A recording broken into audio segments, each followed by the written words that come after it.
Good day, everyone.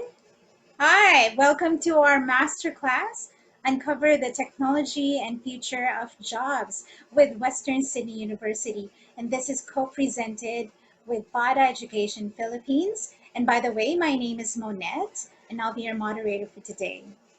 So just a few housekeeping reminders before we begin. Please note that this session is being recorded and you will all be receiving a copy of this event after the session. All participants, may I ask you to stay on mute to avoid background noise. If you have any questions, feel free to use the chat function below your screen. I know you already have been using it so that our guest speakers and co-presenters can address your questions during the Q&A session. For those who are requesting for an e-certificate, please stay tuned. I'll be sending a request form link towards the end of the session. And this masterclass will run for about 60 minutes. So I'm excited to introduce our guest speaker joining us today from Western Sydney, Australia. Please help me in welcoming Professor Alana Morshat. And she is the Associate Dean International for School of Computer, Data and Math Science, and Professor for Cybersecurity and Behavior. So later on, Professor Alana will be talking heavily on our topic today. And later, may I also acknowledge the presence of two of our guest presenters, also from WSU. Please help me welcome. We also have Dr. Simi Kamini Bajaj, Director of Program for Information Systems, Computing and ICT, and lecturer. Also joining us today is Mr. Ian Sebastian. He's the Senior Regional Manager for Southeast Asia Pacific, Western Sydney International. So, without further ado, I'm already excited for you to learn from our masterclass speaker today. So I'll be sharing my screen. And that's all. Welcome, Professor Alana. Over to you. Hi, everyone. I'm just going to share my screen and then we'll get started. I'm looking forward to this.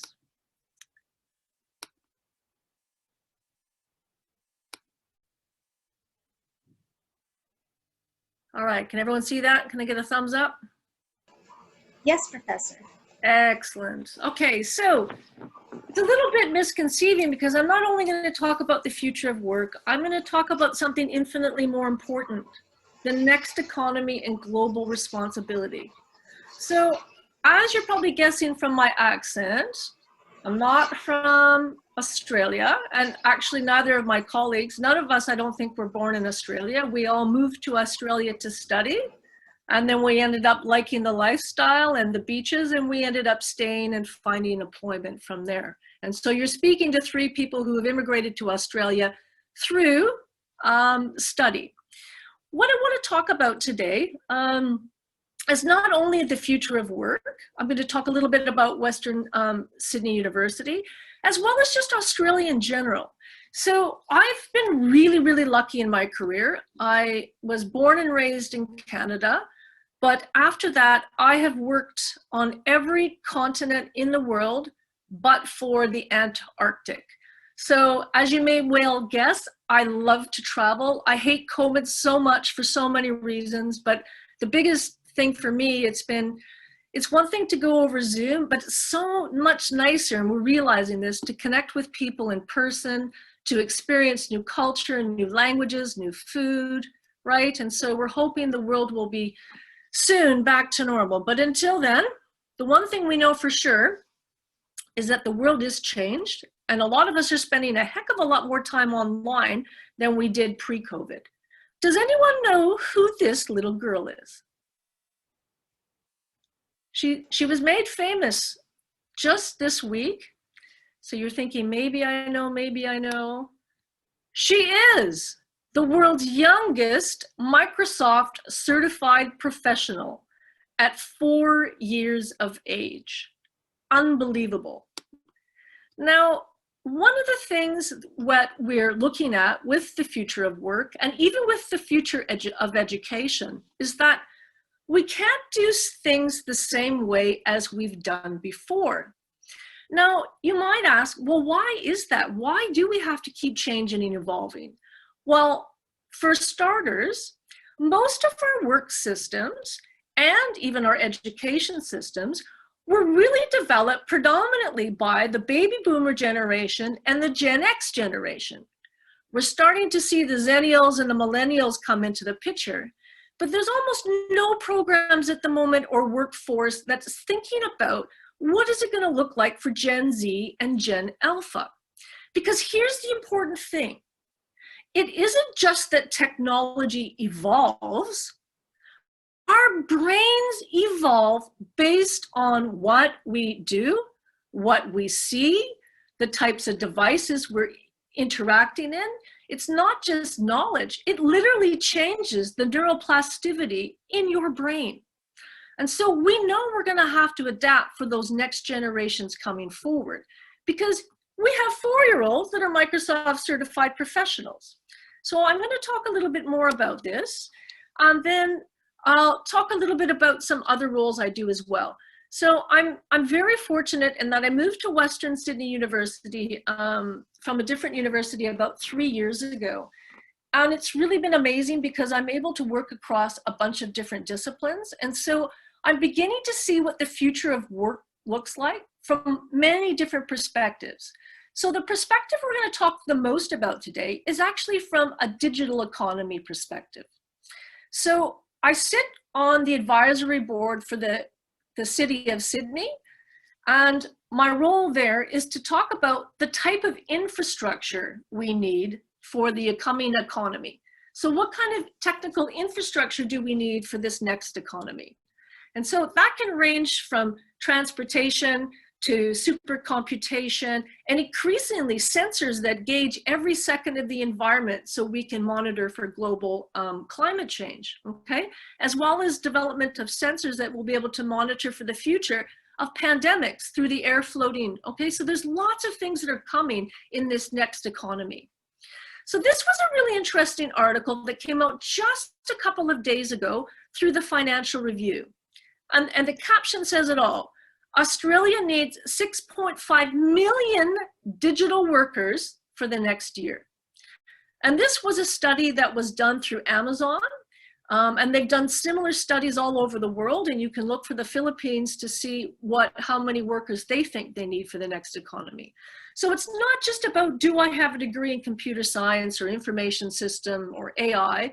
It's about every single person in the economy, from the person who works in a local restaurant, to someone who works in plumbing, to someone who's an admin assistant. All of these people will need to pick up at least 8 to 6 new digital skills in the next 4 years in order to be relevant in the job that they do, okay? So that's really something to think about. It's not just someone who's a computer scientist. Now, within that, the growth, the exponential growth like this for knowledge in computer science, in information communications technology, information systems, is growing like this. And the one thing that is not unique to Australia, but very much present in Australia, is that we can't fill this work gap without people coming in and immigrating to Australia. And I can't say this enough. We're relying on the expertise of new people coming through. So what I want you to do today is have a think.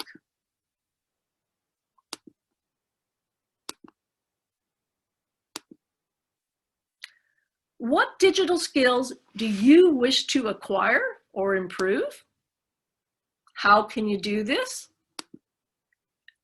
What do you want the future of work to look like for yourself, for your family, and for your community? Because it's not just about you. And lastly, and this is the most important thing of all, you're all super smart people. You wouldn't be here today learning about programs in ICT if you weren't. And what I want you to start to think about is, what problem do you want to solve over the course of your work, the course of your family life, your career? Okay, and so for me, I want to solve problems in cybersecurity and behavior, but everyone will be different. Maybe you want to solve a problem much closer to home.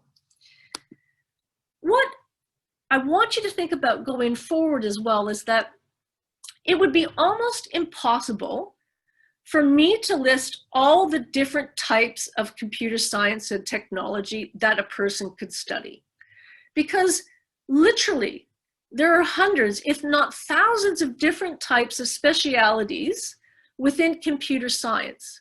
What I've put up here, right, is just the types of majors that you can do with a number of programs, okay? And so some of these you might have a look at and you'll be, have a look and you'll think, okay, well, I know what statistics are. Big data, maybe I don't. Data science. Social computing, what's that? Well, that's computing really when you're meant to solve a problem for society. Okay, so that's solving a problem for society. Health informatics, these are all explosive fields, okay? Even systems programming, everything. And they're all things that you could build towards. But within each and every one of these majors or this area are 100 different specialities alone. So I lecture and I run the cybersecurity and behavior program at the university. And within that, there are easily probably about 52, we've mapped them out, specialties that you will end up leaving cybersecurity with and developing over your career. And everything is moving into that hyper specialized world. Okay, so look at some of those things. And I remember when I was a lot younger, I probably would have been interested in all of it, because I'm still interested in all of it, and I'm 50 something. And I couldn't imagine trying to make those decisions today with what to study, because there's just so much good stuff to study out there. So the first thing is, what digital skills are you going to want to acquire in the next 4 to 5 years? And then how are you going to acquire them? The reality today of the student that goes to university is that you're not limited just to your university programs and what you're doing. This is the self-learning generation, right? You're on Google and YouTube all the time, all day long, to learn about different things. I can spend a whole day on the weekend on YouTube learning about new things that I'm interested in, and at the moment I'm obsessed with neuroscience. And then of course there's books and volunteer work and things you learn in your community. And so the nature of how we learn is changing. The other thing that's changing is our world. Whether we like it or not, COVID has affected the future of work. And I'm not the first person to say this. There are studies done all over the world, and more importantly, there are a lot of memes. So I don't know if you like memes, but all the teenagers and young 20s people I know live their life looking through memes. So I've gathered a couple of my favorite memes that have come from the sense of Zoom and how much Zooming we're doing, whether it's online, with school, or with our friends or others. And, I have to say the Zoom meeting audio versus the Zoom meeting reality of video is really quite true, right? And we all know the introverts are loving being and staying from home, and the extroverts can't wait to be out and then going again. But my favorite Zoom meme is the Star Wars meme. And the reason why it's my favorite is because there are some subjects and things that are just really hard to learn online. And that's just the way it is. Others probably can be taught better online. How to use a lightsaber, probably not best taught through online tutorials in YouTube. But the reality of COVID is that what we found out quickly with students all over the world, whether you be in primary school, high school, even with the workforce, the university, is that we very much are in the situation of the haves and the have-nots. The problem with COVID is millions of people have been left out of learning altogether because they did not have access to digital infrastructures.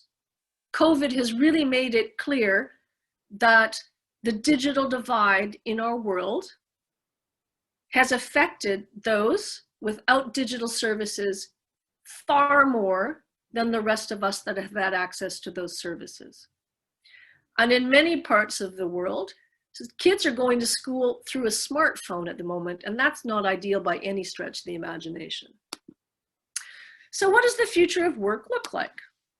Well, there's no shortage of studies out there post-COVID that have looked at various ways in which the workforce is changing. This is a study from the World Economic Forum, and it was released just recently at the end of 2020. And so the biggest thing that's changed with work is that companies and organizations, they had a 10-year plan to move everything to digital. But what happened with COVID is they thought, okay, actually, we need to move everything to digital in the next year. And so what we've seen is this rapid period of automation where anyone now has so much work, they're drowning in it, okay? So the beginning of COVID, everybody was reluctant. They didn't know what was going to happen. People reorganized their businesses. A lot of people lost their jobs. And then what ended up happening is anyone with digital skills ended up acquiring either new positions or new work because of the accelerated pathways that businesses took to automate, to work online, and other. Okay, so we see other trends that were happening within then, but because this program and this talk today is about the future of work in technology, we'll focus on some of those measures and what it means in the future of work going forward within the next generation digital skill sets. So the other thing that we see happening within enterprise and companies and organizations is that COVID has made us realize that working from home all the time, it kind of sucks. There's nothing fun about it. And a lot of people, you know, the introverts, the extroverts, they're actually not going as well. They're having some health issues and some well-being issues. And so it's really made organizations stop and think about how they can realign their programs and the way they work to keep happiness in their employees, happiness in their customers. And so while we're automating and moving to more digital skill sets, at the same time, these organizations are realizing that human-centric leadership is really, really, really important, as is paying attention to the wealth and health of your employees and customers. And so you start to see some of the world's biggest consultancy firms putting out new visions of what work should look like, okay? And that's, you know, summed up well, I think, by this Deloitte Insight chart, right? So it should be non-routine. You shouldn't be doing the same thing all day long. People hate that. How do you create value within the work you do within your employees? Try to move away from non-processing, more group work oriented, because that tends to be how you solve problems. And then much more fluid rather than predetermined. And I've noticed that even with our own universities, we've become far more fluid over the last year due to COVID. So the next question isn't about how everyone wants to work in the future. It's about how you want to work in the future. Now, for me, I want to have a job, and I have a job, that has flexibility. Because what I realized with working from home and online over the last year is that I got to spend a lot more time with my kids. And that's become, honestly, the best thing that's happened is just having that extra 20 hours a week to be with my kids because I'm not commuting and I'm not working really long hours at university. But at the same time, I absolutely hate only working at home without people. I want to go back into work a few days a week too. And when I'm there, I want to have human interactions. When I'm there, I want it to be a mixture of maybe robots and other.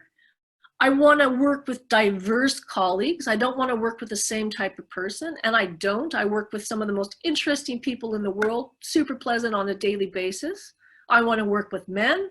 I want to work with women. I want to work with people from different parts of the world. For me, that's actually really important. Okay, finding that balance for what works in my lifestyle.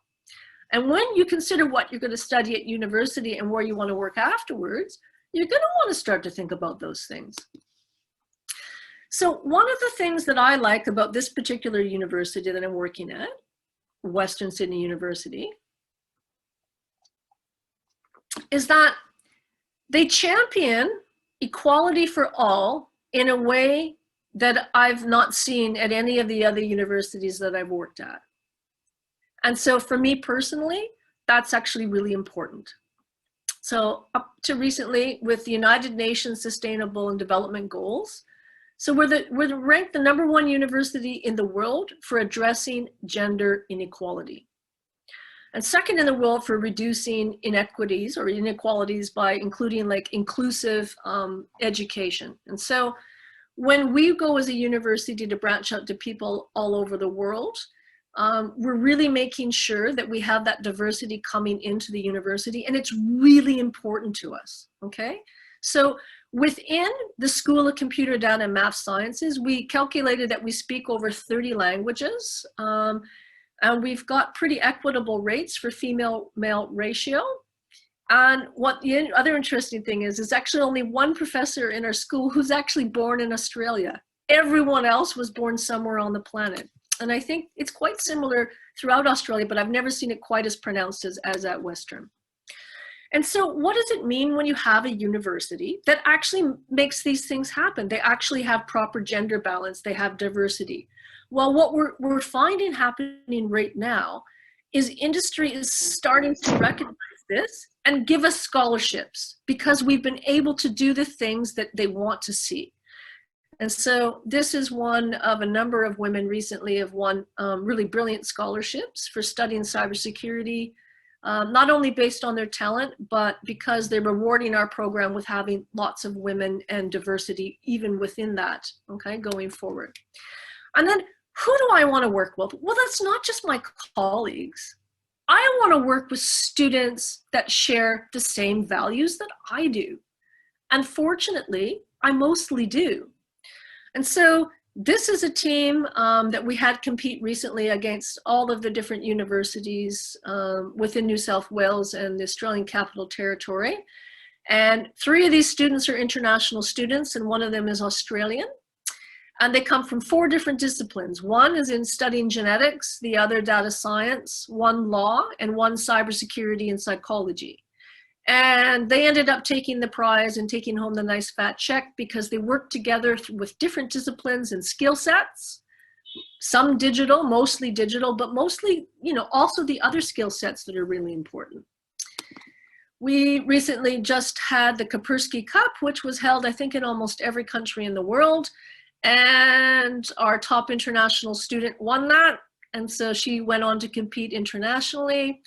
Lots of good things. That was the Kavika. And so at the moment, we have 1,500 students in the Microsoft Accelerator program right now. That's led and organized by our students with Microsoft. They're all going through certifications and boot camp. And the 2 students running that program with Microsoft are both international students, Kavika in the top right, and Maria, who is from the Philippines, my #1 performing student in my program, Maria from the Philippines. So I can't get enough of you guys if I try, okay? And what I'm noticing with Maria is not only are her math and her computer science skills really good, her human skills are good. Right? So whenever we talk about digital, we forget that communication and the ability to interact with humans is really important. What else are things you want to look for at a university? Well, who are you going to be taught by? So I've got a couple pictures here. This is Anton and Thomas, and they've won Cyber Educators of the Year award within Australia, not once, but twice. They're amazing. They've both also worked in the gaming industry and helped to develop video games. They do so much cool stuff, I can't keep up on top with what they're doing. And then, of course, I have my amazing women colleagues within the school as well. Professor Anna Hall, not only the Australian University Cyber Educator of the World, but the Asia Pacific Cyber Educator of the World, right? We focus a lot on our students. And then opportunities that'll be relevant at some point for you, but not as relevant at the moment, is there's lots of different programs that we do with exchanges to overseas, where not only do you go overseas, you're paid money. So you're paid a salary once you're there. You're doing typically one unit of study with the university, and you're working for companies within those countries. And so that was set up, a lot of these programs, by Dr. Simi Bajas, who's joining us today. And she's been really inspirational in getting these programs up and running. So you're doing integrated industry experience, both within Australia and then external to Australia as well. The next thing I want you to think about is what problem do you personally want to solve? And you don't need to know exactly today what that might be. But when you start to figure that out, you might want to start to think, well, what skills do I need? And what kind of a team am I going to have to build in order to work with, in order to solve it? So I'm sharing an example today about a discipline in which I knew absolutely nothing about until I came to Western Sydney University. So the problem that Professor Gregory Cohen wants to solve is, how do satellites avoid crashing in outer space? And how do you detect where space garbage is? So space junk. Now, believe it or not, this is actually a significant problem, because what happens at the moment with outer space is people go on missions and then all of the garbage just gets left to float in outer space in perpetuity. And so he works in engineering, neuromorphic engineering. And in a nutshell, neuromorphic engineering is when you look at how the human brain processes senses. So sight, hearing, smell, not so much touch, but a little bit. And then you figure out mathematical and computer science modeling in order to replicate the neurological processes around that sensing. And then when you have that, you then take that coding and you implement it into physical hardware. So the physical hardware could be various different types of standardized chips, or it could literally be on the sensors itself.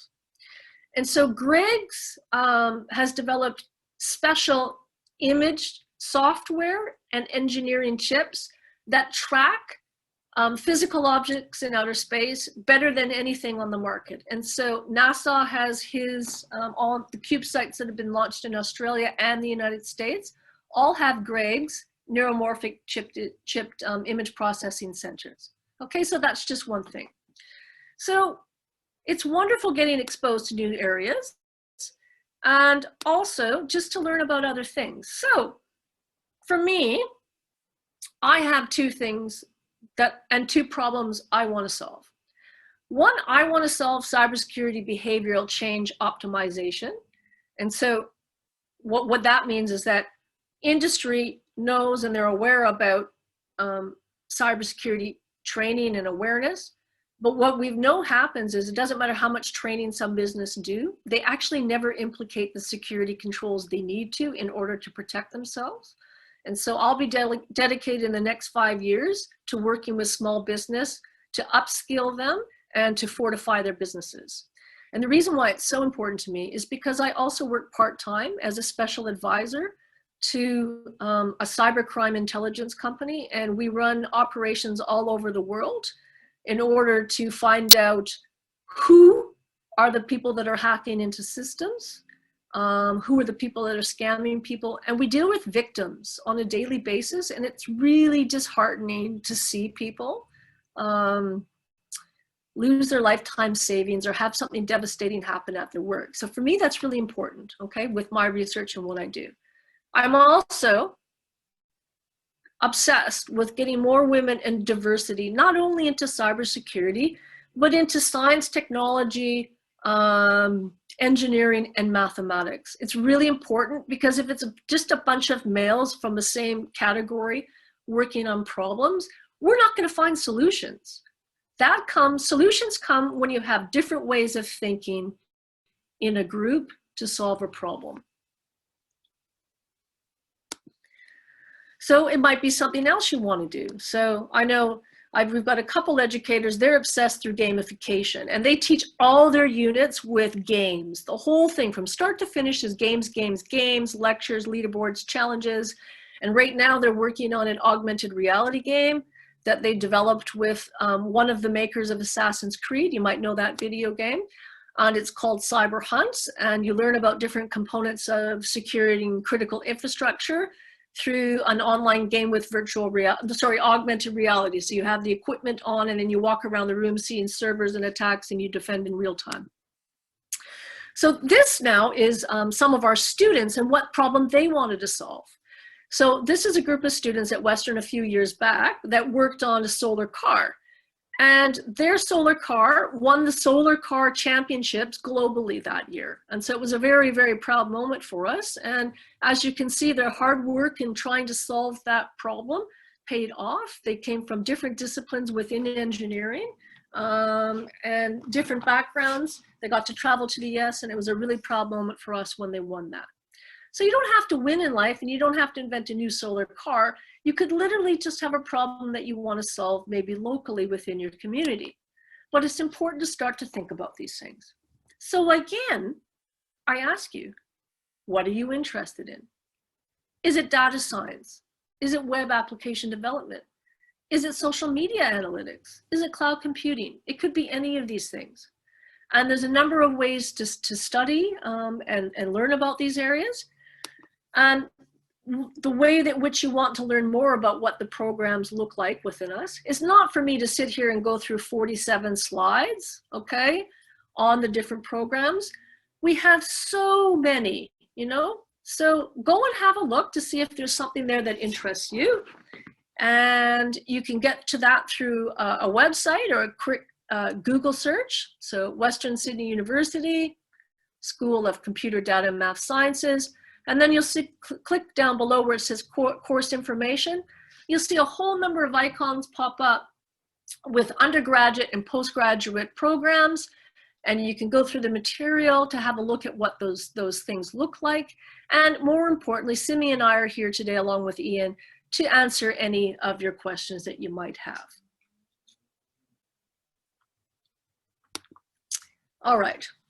Now we'll get back to jobs, because let's be honest, some of us just really want to know, what does the job look like within a university and within Australia. So we work in a region of Sydney known as the Greater Western Region. And it's huge, absolutely huge. It is the fastest growing economic region at the moment in Australia. So I told you earlier that I'm working on the infrastructure committee for this area of Sydney.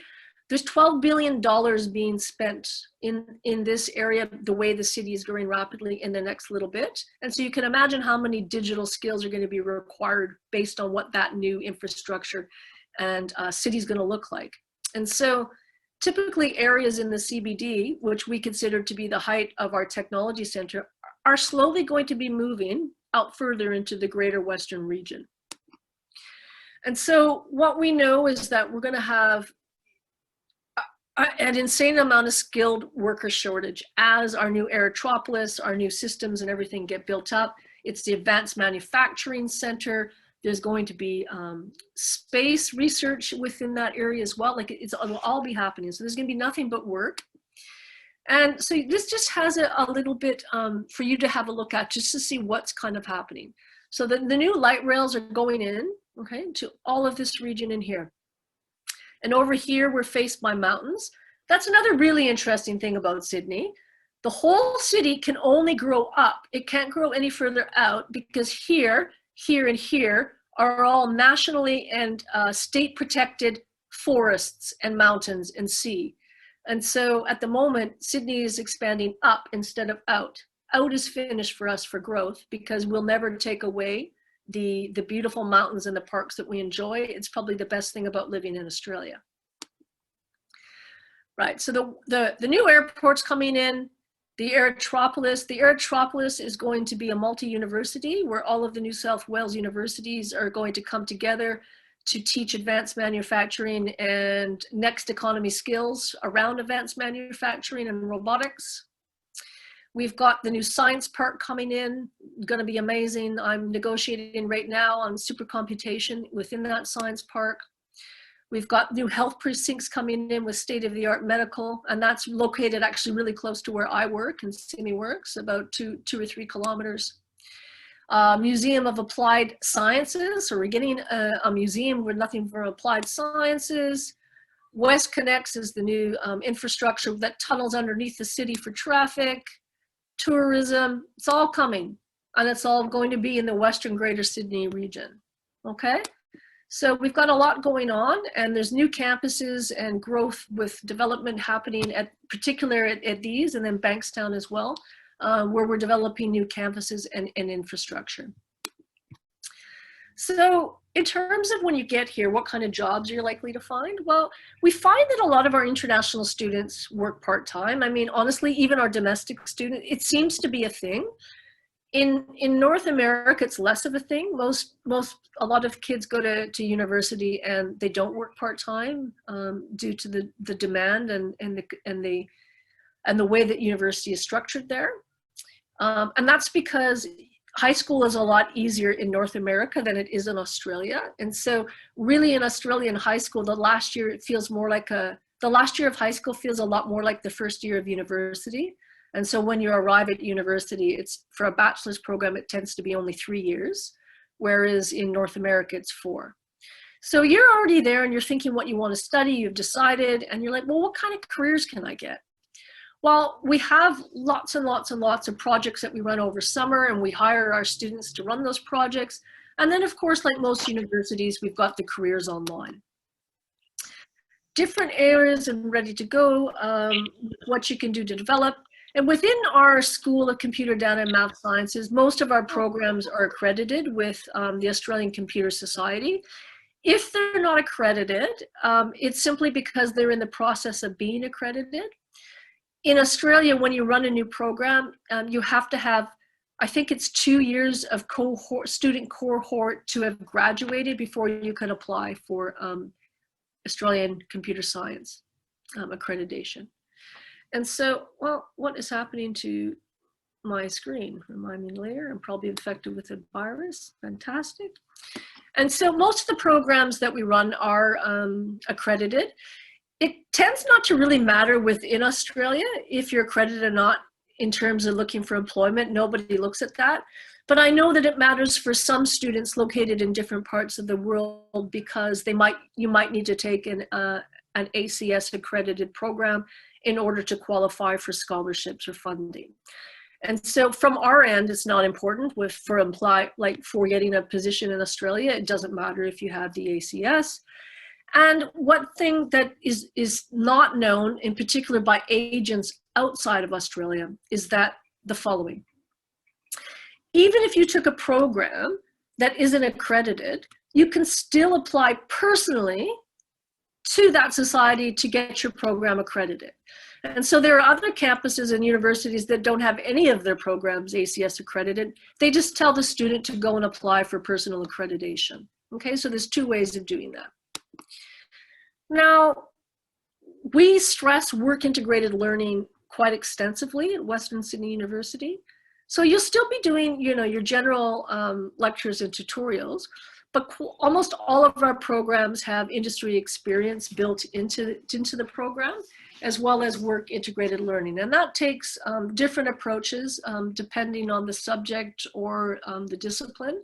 So for the program I run in cybersecurity and behavior, my students go to work in a research and training center for 3 months, 2 days a week, and they respond to cyber incident management with industry. And then they spend the rest of the year 2 days a week with industry, so working for a number of different companies. And then the reason why industry likes to do this is they end up hiring the best students who perform when they're in their placements. And so that's typically how we see the progression working. Now, within Australia, it's really quite interesting. So go online after this, and you can look at Job Seekers or Zuna or any one of those online platforms, and just type in the area that you're interested in, and you'll get a relative sense of how many jobs are available and where people are looking at. And so we typed in cybersecurity, and at the moment there's like 246 jobs where the median salary is $128,000, okay? And then if you look within where those jobs are, you'll notice that the vast majority of those jobs are actually in Sydney. And so we see that trend with honestly with everything, but for defense jobs. And so for a data analyst, for example, median salary about 112,000, 214 active jobs. And of those 214, 98 of those are based in New South Wales and almost predominantly in Sydney. So you can go and have a look and learn a little bit more about the jobs, the city, the culture. You know, we're here to answer anything today with any questions. And so what I might do now is I'll hand over the presentation to my colleague Ian, and he's going to go through scholarships and applications and all of those components. And Simi and I are going to stay and we'll do Q&A and answer whatever questions you'd like answered. We'll do our best to answer. It can literally be something as simple as, you know, what kind of food do I find in Australia, to what is the working environment, to anything you want to know. Okay, because like I said, I've worked all over the world and I can tell you lots of different stories about what it looks like studying and working in other countries. Thanks for your time. Alana, do you mind if you can use your presentation, continue using it, and it just keep clicking because it's the rest of the presentation. I'll go back, all right? Yeah, but at least everyone got to see me and Ian again. So, yes. So actually, there's a few really good questions, Alana. But and there's one actually on scholarship. So we keep clicking the next few slides. Oh yeah, but actually this one's an important slide. I'll tell you why. Yeah. Everyone thinks the future is AI and data science. Actually, the most amount of jobs are in networking still. Systems admin and networking for computation. All right. Excellent. So basically scholarships. Western Sydney actually has a really generous scholarship program, and you know we offer around 20-25% in scholarships. Just a slide before, just one before. Yep, that's it. So we have an undergraduate, and we'll go through the postgraduate in a minute. So undergraduate are for basically students who do apply, and obviously when you apply through BADA, and obviously seek consultations with a counselor within your agency with BADA, and they will be able to assist you in terms of submitting your application to the university. When you receive we are doing an assessment, and you can apply for obviously courses that are available. You would receive, when an assessment is made, and you'll receive an offer letter. So the offer letter will actually state the scholarship that you will receive. All students who do apply and get an offer will get a scholarship. So we call it, I mean, in a sense, we call it a bursary. So students will get a $3,000 automatically, so they don't need to apply for a scholarship, they automatically get a scholarship, and they get a $3,000 per year multi-year scholarship. So multi-year, you know, obviously meaning every year up to 3 years you'll get a scholarship. So that reduces your fees by $3,000 a year. We do also have a higher grade, and that's based on your grade point average, and it's a $6,000 a year scholarship. And that's an ATAR of around a 75. For Filipino students, we do accept direct entry. So if you're a K-12 student, we do accept you directly. The minimum obviously is a score of 85.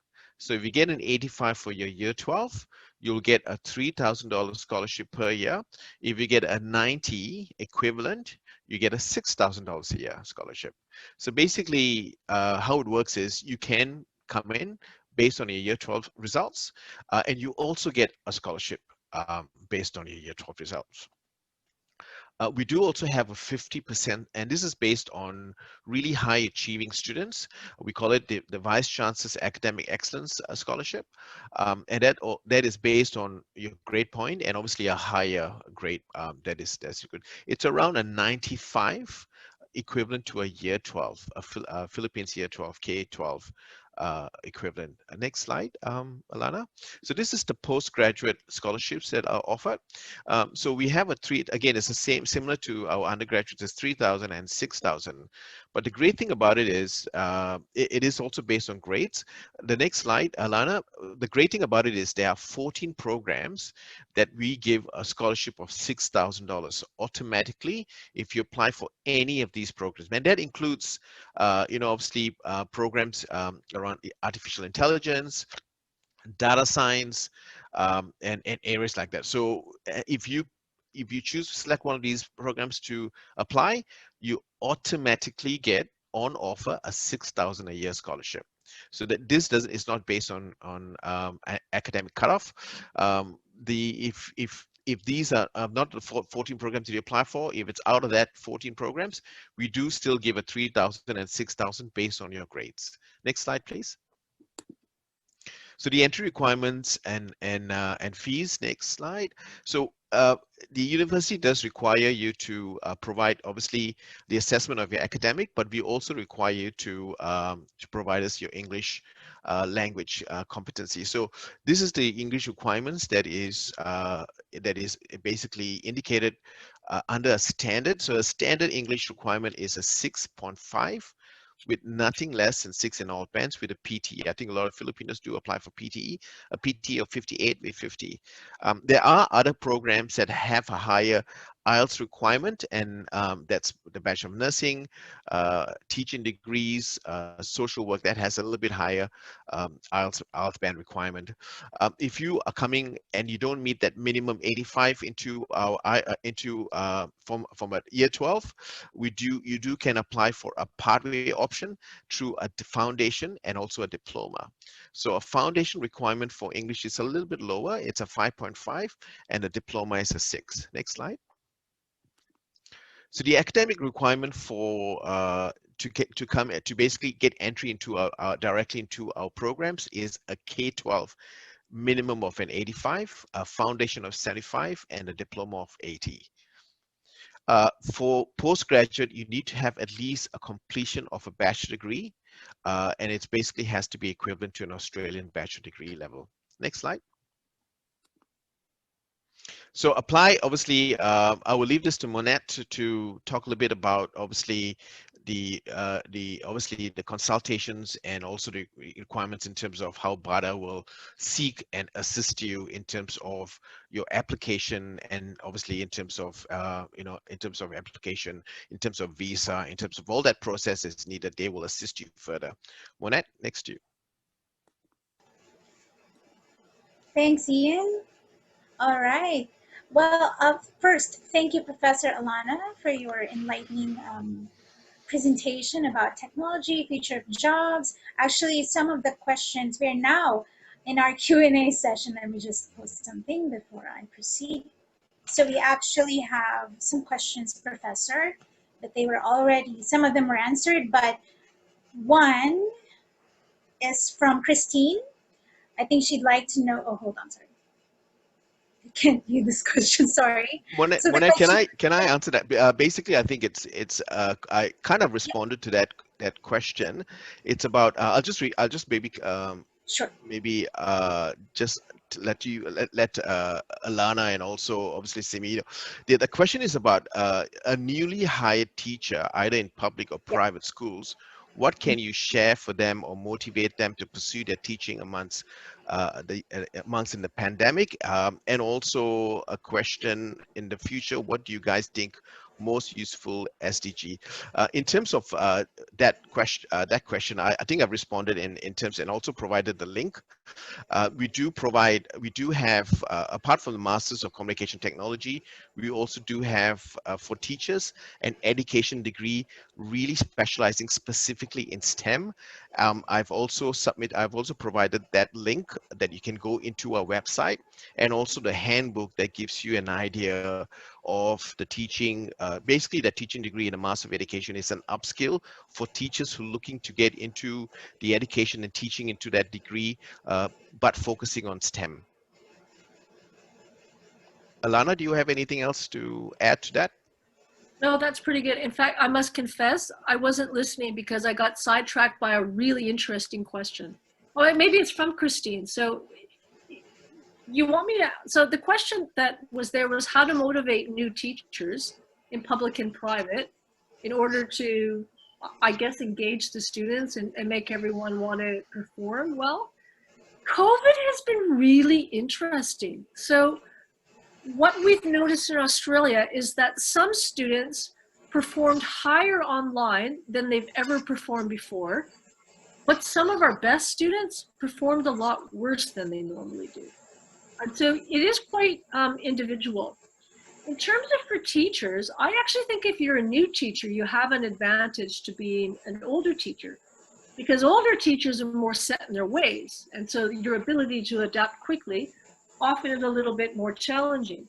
Whereas if you're a new teacher or lecturer coming on board, you're already going to be thinking about how to do something well, and you won't have the experience to do it traditionally or non-traditionally. And so it really is about creativity. I'll tell you a few lessons I learned about teaching online. Less talk, more action. And so if I had a 4-hour, like if we had been face-to-face during COVID, and normally we would have a 2-hour lecture and then a 2-hour tutorial, I completely mixed that up. So they would do maybe 1 hour, 15 minutes a week of lecture in short segmented videos. So like anywhere from 2 to 5 segmented videos. And then the active online things they needed to do were always done with groups. So everybody would be in a group doing everything. And then I would have people coming in and out through the group, and they were working on nothing but problems for solving and competing. And so I handed out the world's worst prizes. So if a group won the competition, and we did it largely through gamification and hackathons, then I would send them a rubbish prize, like, I don't know, like a toy duck or something stupid that my kids no longer played with. But for some reason that worked really well. They became so motivated to be online because they were competing for pride. And so we would mix the students groups up every week, and they would learn the knowledge and then go and do.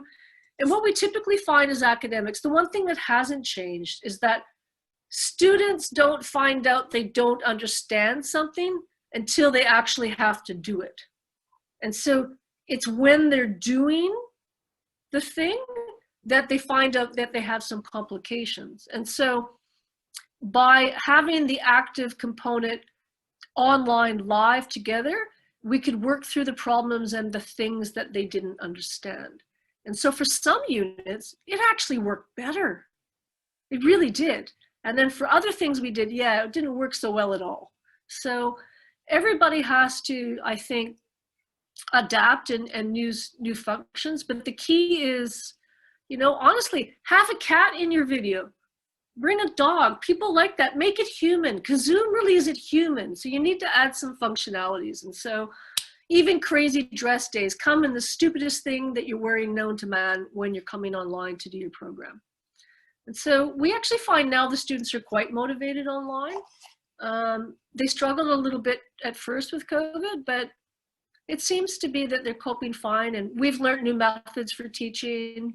They've learned new methods for learning, and it hasn't really been a big drama anymore.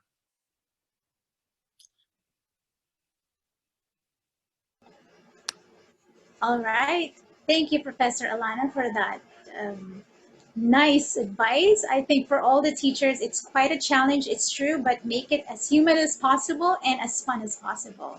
So yeah, let's make use of our pets at home, right? Make it more entertaining. So we have other questions from Norma. So Norma, I believe we've answered your question in the chat box. So there you will have an opportunity to apply for a scholarship. Kindly click the link in the chat box. And there is another question from Stephanie.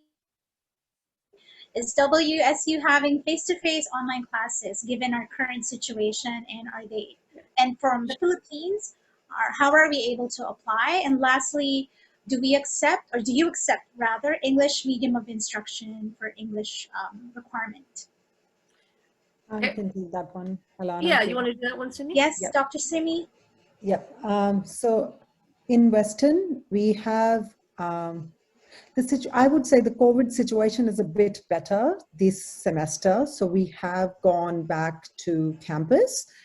However, for international students and for those students who are not able to attend in person, we have online classes.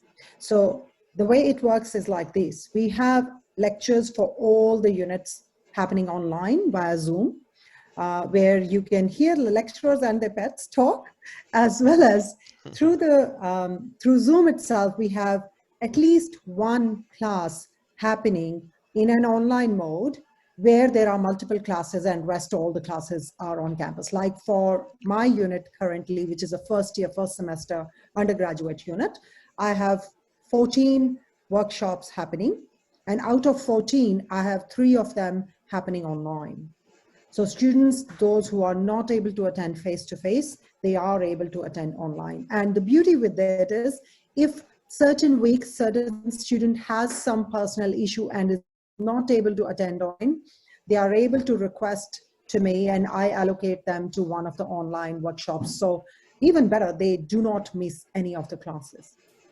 So your next part of the question was, are they still eligible to study WSU online? Yes, they are eligible. So they study the same degree, but what they do is just inform the unit coordinator that they are not able to attend on campus and they are offshore, and they will be allocated to online version of the tutorial, practical workshop, whatever it is named for each unit. Carl, I can answer the WSU accept sort of English as a medium of instructions. Yes, we do, but it has to be within a 2-year time frame. So for example, if you complete your bachelor degree in the Philippines, it has to be within 2 years, so it has to be recent.